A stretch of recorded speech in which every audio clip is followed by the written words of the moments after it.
everyone, welcome to Mom Squad, a parenting show where we take a deeper dive into all of the joys and the struggles that come along with parenthood. We are hovering right around the third quarter, and for a lot of schools, that means report cards are coming home.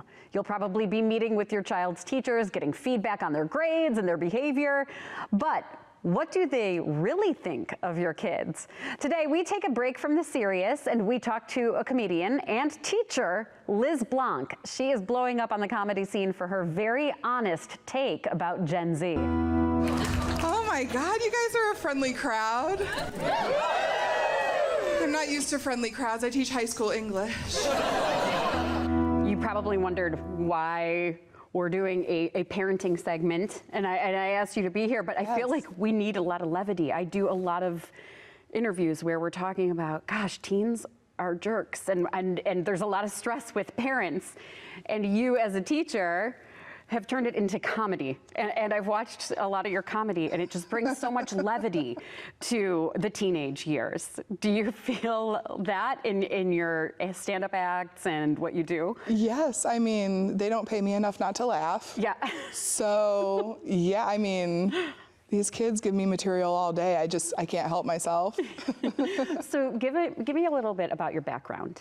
You've been a teacher for how long? Since 2008. Okay. Graduated from the University of Akron, spring 2008, and started teaching right after. Been high school the whole time. Yeah. Most of my experience has been in Ohio, but I now am in California. Yeah. Yeah, Los Angeles. And also, you do comedy. I do. I do. So yes. That started way before. You have to have started with the Funny Bone way before teaching, right? Yeah. That's not just something that comes along with teaching, but I'm sure there was a lot of material that came out of it. Right. Yeah. Absolutely. So when you started teaching, I mean, we joke about, like, kids say the funniest things. Yeah. Tell me about teenagers specifically, because it's different than like toddlers messing up words and saying something. Right. Give me a little insight into teenagers. I mean, they're merciless. I get roasted all day. I spend all day getting roasted. I have flaws I didn't recognize. I didn't know I had.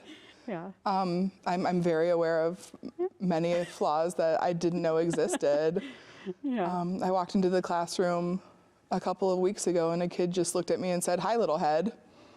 I had no idea. I thought I had a normal head, but I don't, apparently. Yeah.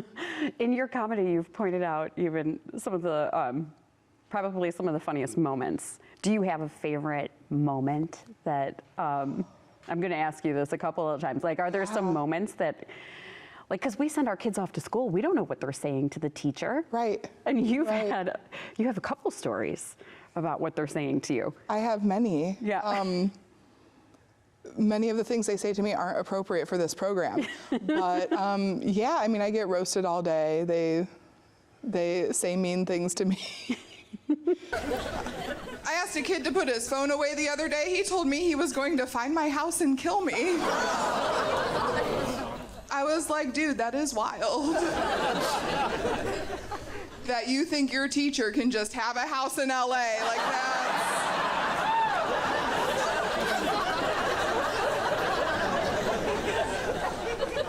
How are you gonna hate me and believe in me at the same time? Like, don't kill me, make me a vision board, you little manifest.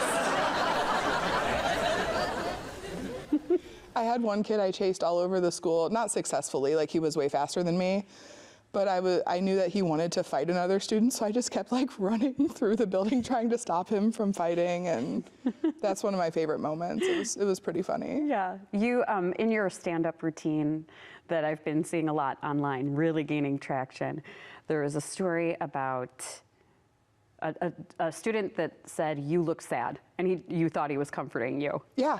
Could you share that? Because in case somebody hasn't seen your stand-up, I think that is one of the funniest things I've heard. I was sad in the morning, crying out in my car like most public school teachers do. And I was walking toward my classroom and he said, "Hey, Ms. B, how are you doing? I'm glad to see you and I'm happy you're here." I was like, "Oh, dude, I'm always happy to see you. How are you doing?"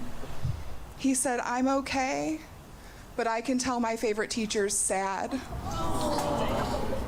Then he said to me, cheer up. You're not the fattest on the planet. I too was in shock. No one told me I was in the running. I had no idea.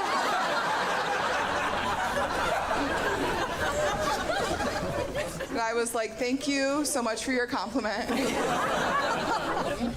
I feel like your heart was in the right place. But I know I'm not the fattest on the planet. I met your mom on conference night. Is it just a gold mine for comedy? It is. You can't help it. Yeah. And it creates comfort for me because I do have really hard days. Yeah. But then sometimes I reflect back and I'm like, oh, wow, that was really funny. And people would think that's funny. So that's another reason why I wanted to bring you in is because I don't have teenagers yet. I have little kids.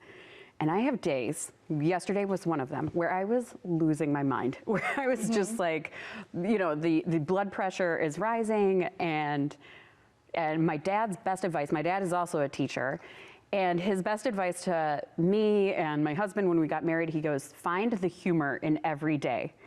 And I'm sure that you've had those moments where you could have gone either way, where it's blood boiling or laugh about it. Right. Like how do you, any advice on how to find the comedy in that moment? I think it starts with being able to laugh at yourself. Yeah. Like if I can laugh at myself and be like, oh, I am that in a way. Or you're right, I am being silly right now. I am being that annoying adult. Yeah. Then you can find, if you can reflect on yourself and laugh, then you can begin to find humor in everything, I think. Yeah. There's also a lot of teacher burnout. There is. Why do you think there's teacher burnout? I think that right now, the job's just not very sustainable. And it's unfortunate because we do love what we do. But it's hard. The workload is becoming larger and larger, and there are less and less of us. Yeah. So, yeah. Yeah. With students and teachers, we go into parent-teacher conferences all the time, and teachers kind of give us the very polite version of what our kids are doing in class. What is it that you think parents should know about their teens? Just be extremely honest with us. I mean, like, I feel like we go in and they're like, okay, well, you know, Jimmy has a problem sitting still or whatever it is, but like. If your kid is social, they talk too much. Okay. Yes, decode all of this for us. If your kid is spirited, they're probably like kind of running around doing whatever they want in the classroom. And Gen Z, the generation I teach, they don't like compliance, which I get. And I'm not asking for compliance, I'm just asking for like a little bit of cooperation. I think parents assume their kids are maybe more engaged than they are. Yeah. When much of my day is just trying to keep them off their cell phones. Yeah, I hear that a lot. It's hard to be engaged with the environment and learning in an authentic manner when you're really trying to sneak TikTok all day.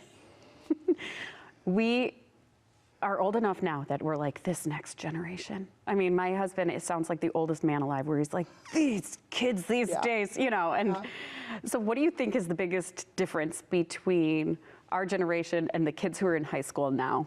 I mean, you mentioned cell phones, like is it technology or like how do you? I think it is technology. Yeah. And I think that's both good and bad, right? Yeah. They're very socially aware. They have a lot of kindness in their heart. I really feel like these kids are very kind and accepting of each other in a lot of ways that maybe my generation wasn't. Yeah. But the cell phones, they cause a lot of problems as well. Yeah. Yeah. How is it interacting? A part of your comedy bit was interacting with some of the other adults. Like you had a bit about the principal and some of the other teachers. Yes. Give us a little insight into who is in administration and who is teaching, and from a comedy perspective. So it's my first year working for a principal who's younger than me. And I just need to leave before I end up working for someone named Kaylee. Like, no, Principal Kaylee, my classroom is not a vibe. Please leave.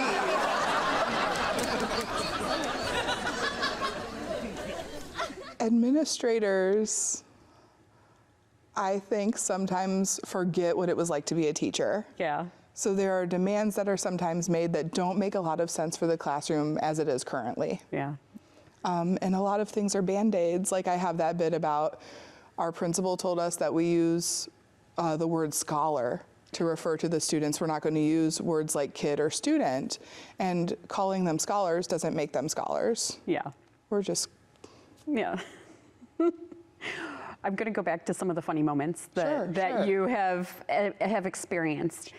Let me put you on the spot here. Situationally, what do you think is one of the funniest situations that you got into as a teacher in the classroom? Oh, wow. Oh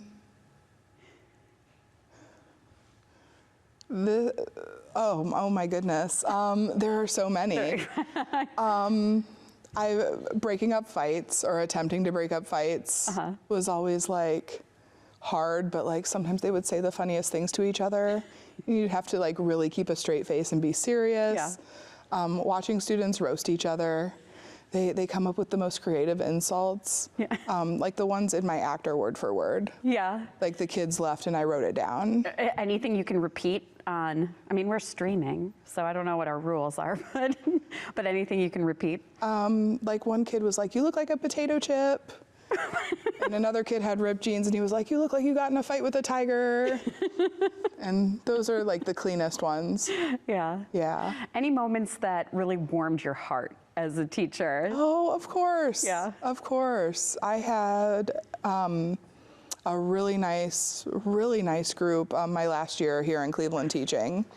And there were so many kids who were just appreciative and like chose to express that. And I had one student get me a Panera gift card. Huh. And I was like, "Thank you so much. That was so kind." And his mom like wanted me to know that he bought that with his own money. And I was just like, "Oh my gosh, like I can't." Yeah. It was just so sweet. And I had a kid find my comedy on YouTube. And he typed the sweetest message. He was like, "I just want to let you know I'm so proud of you for sticking with it. And you always wanted to be a comedian." And I was like, "Oh, my God. that's so nice." That is. I screenshot it and reposted it. I blocked out his name and then reposted it. Yeah. We're going to have to splice in some of your comedy within this interview. You are now substitute teaching, correct? I am. So was that because your comedy is taking off and you need to be flexible? Yes, I wanted the time. I am hired. I go to the same school every day, and I cover teachers' leaves usually. Okay. And but I can leave. I'm not under a contract. Yeah. So if something good does happen.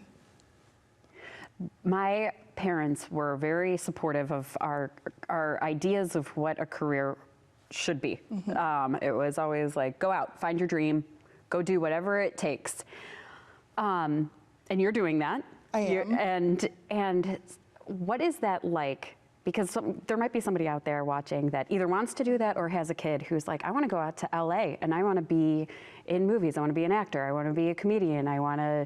I know kids want to be YouTubers now, and I'm trying to tell my child that YouTube might not be a career. Maybe it is. But what advice would you give to somebody who wants to do a similar path? I would say set yourself up for success. Like if you're a high school student right now and they have any type of like film classes or anything like that and you're into YouTube, start early. Learn all that technical stuff and then you can work on the creative stuff later. Yeah.